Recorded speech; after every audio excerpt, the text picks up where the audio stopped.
It has taken us many years to time travel back to the great city of Babylon. The beginning of civilization was in Mesopotamia. Little city-states flourished in Mesopotamia, but they never came together as one country until the Assyrians took over and made their land.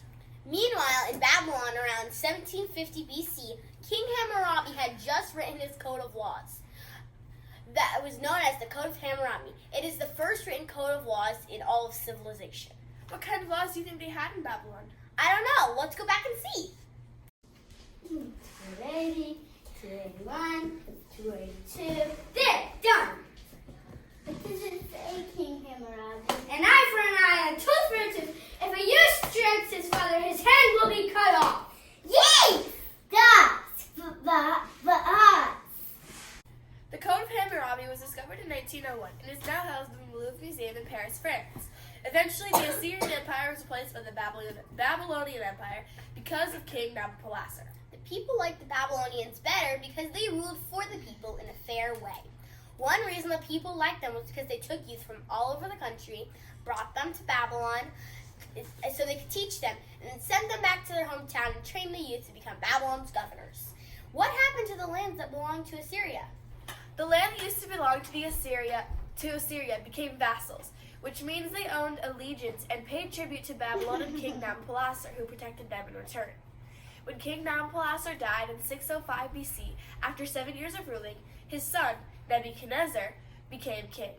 He was only 29 years old, but he was a strong commander in his army. 3, 2, 1. He ruled for 43 years and was the most successful of all rulers of Babylon.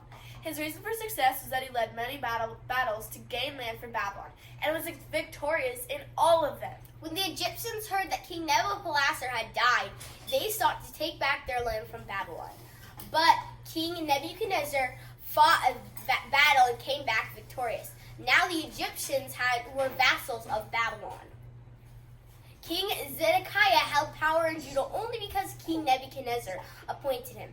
But in 587 BC, he revolted, so King Nebuchadnezzar brought his army to Judah and thought to teach him a lesson.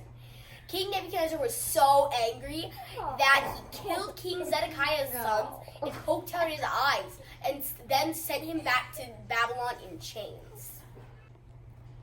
Sometimes King Nebuchadnezzar preferred to make peace treaties instead of fight, like in the case of the Medes, a powerful neighboring kingdom which is in the mountains.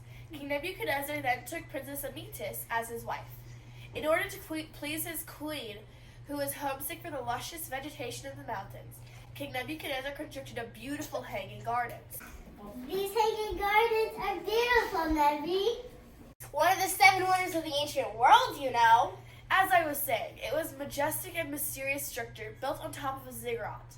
It had a very complex irrigation system that allowed all the plants to get just enough water to survive. Just imagine what it'd be like to visit these hanging gardens. You could see all the luscious plants and the birds fluttering in the air. You could smell all the beautiful flowers and the sweet scent of all the flowers there. You could touch the soft leaves and the flowers that were growing. You could hear all the birds singing when they're making nests in their trees.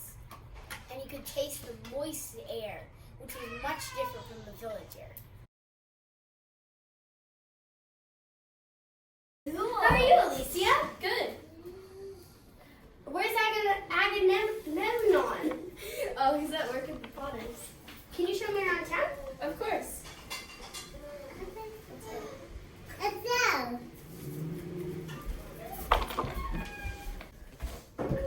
Oh look, there's the fish market. She doesn't like fish very much. And the bakery. You love their croissants, don't you? Those are good. Yeah, they are really good.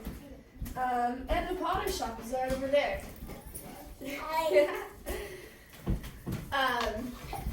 Oh, there's the trainers. They usually have fish, but we don't get it that much. Yeah. She doesn't really like the trainers at all.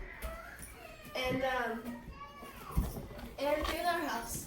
So what did you think of the city? It was so cool.